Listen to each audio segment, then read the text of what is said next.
It's like, nah.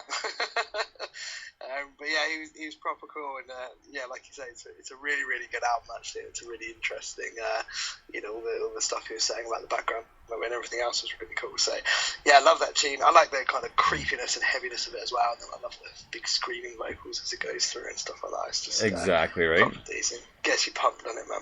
You know, it's funny because there's another band, Reset the Plan, which we're gonna get to in a little bit. And Reset the Plan, he and Harry have talked many times because Reset the Plan is just over in Jersey. And they never did a show together, surprisingly, because they were so close, but like distance-wise. But they talk back and forth, and it's funny because, I'm blanking on his name right now, but the guy who's Reset the Plan, we'll take a couple pokes at Harry, and just fun stuff. And Harry usually seems to respond with like a funny gif, and it's always so funny. And you can just see the wheels turning on Reset the Plan. It's like he knows he's being kind of hosed in some way, but he's still laughing about it anyways because it's so ridiculous. Love it. It's almost like unintentional antagonizing, but I absolutely love it. Yeah, I must say he sent me some hilarious gifts and stuff over the last couple of weeks. Where we've been saying, "Oh, we really love you, man." He said these like, I can't even think what they are now, but properly,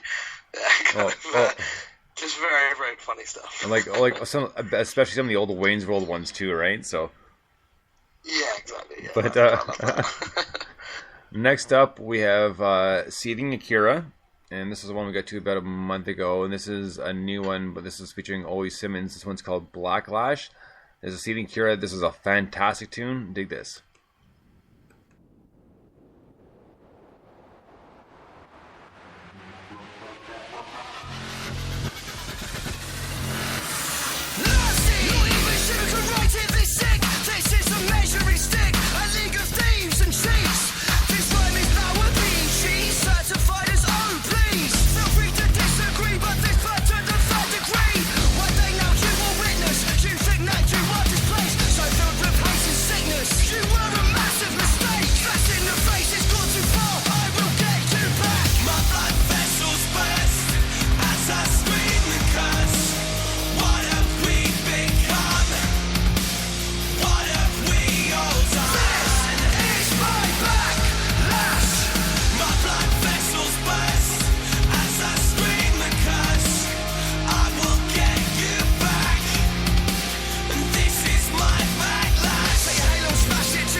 I will get you back, get you back, get you back.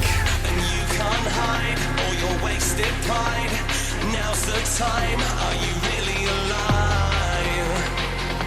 And you can't hide.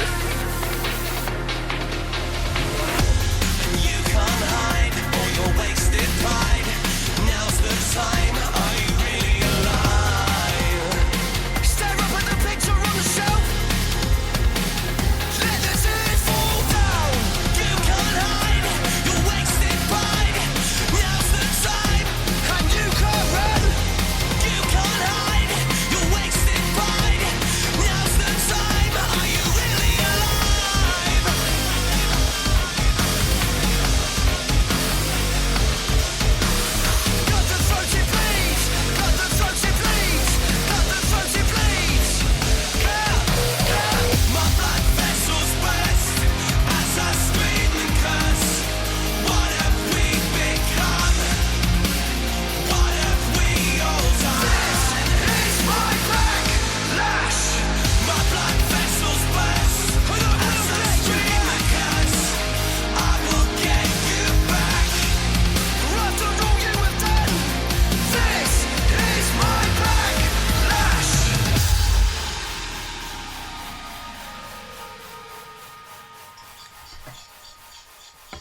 Seething Akira Backlash.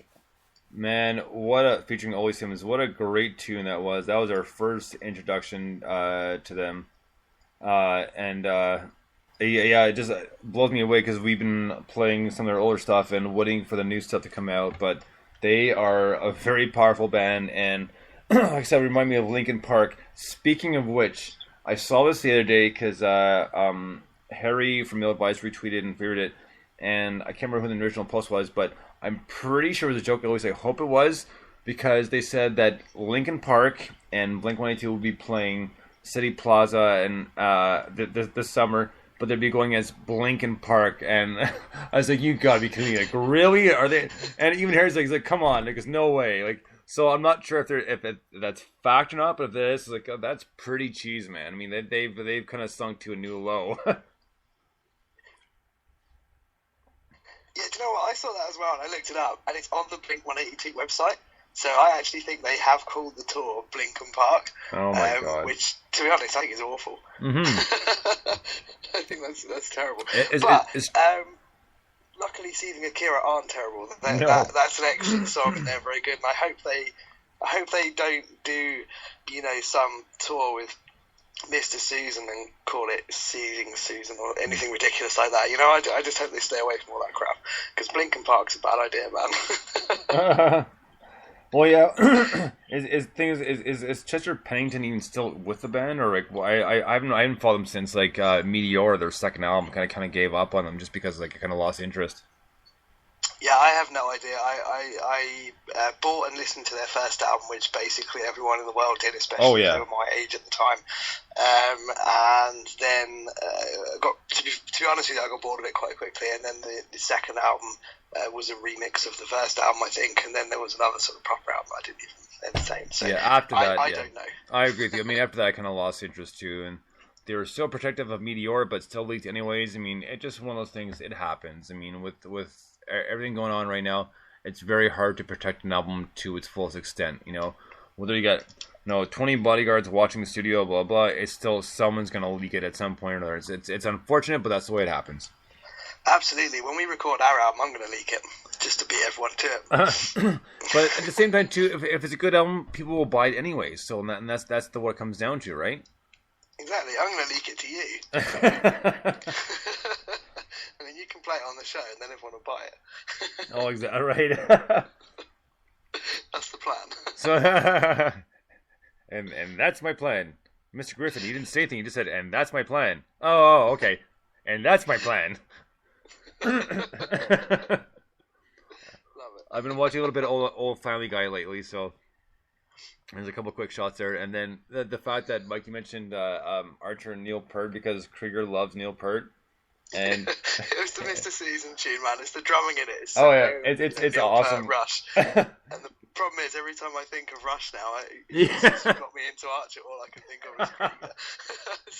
It just made me laugh. That's why I was well, man, later on, he's with Krieger's with Archer, and he goes, "Well, look at this." He goes, "What?" He goes, "He finally figured out why YYZ." He goes, "First of all, it's YYZ," and no, I haven't. Neil Peart stands alone.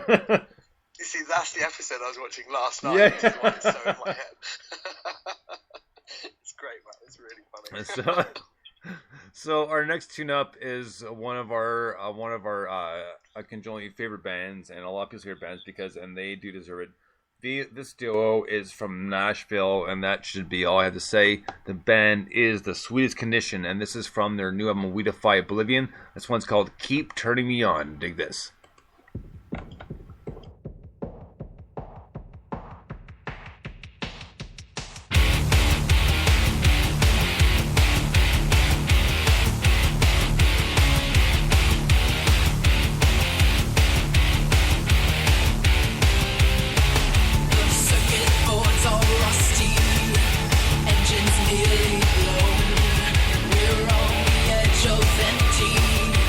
Riding through the storm.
right on. The Sweetest Condition with Keep Turning Me On. And just before I get to that, awesome, Gina. Love the tweet about the clone bone. Now, Mike, you haven't got that season yet, but there's a season where Krieger finds 3 clones of himself. And Right. they do they go clone bone. it's like a chest bump, but a little bit different, obviously. But it's hilarious. I'm glad she mentioned that. Like that's awesome. I wonder why you were sort of spitting, laughing. Oh man, yeah. Wait, that's like season, I believe, like season 6, I believe it is, or season 5. But when you get that, man, it's pretty funny. I mean, Krieger is an awesome character. So just in general, and yeah, wait to get to that because, like I said, his character gets funnier and funnier. And even at one point, Mallory talks about taking Archer to see The Wiz, and I was like, oh, I should have never taken Krieger to see The Wiz. He's like, jazz hands, and I was like, what the live version or the movie? Both. Jazz hands. So it's a really, really good show. I'm really glad you said, oh, you should watch it. And I just didn't. And then you were like, no, you really should. I watched it. I was just like, I'm binging on it. Buddy, yeah, It's right. proper good. So, Keep Turning Me On, Sweet Condition off their album We Defy Oblivion. Now, that song has I'm pretty sure I said during the interview, has got Nine Inch Nails written all over it, and that's a good thing because they had their own spin on it, so it's likeness, but not exactly, and that's what counts. And the song reminds me of, because I was thinking about it the other day, because I've been, every once in a while, you kind of go through your old albums and put them on your phone and kind of listen through, and, you hear stuff you haven't heard before, or stuff you haven't heard in a long time, and it kind of jogs your memory a little bit. Now, this one in particular reminds me of a song off the Nine Inch Nails album called "The Fragile."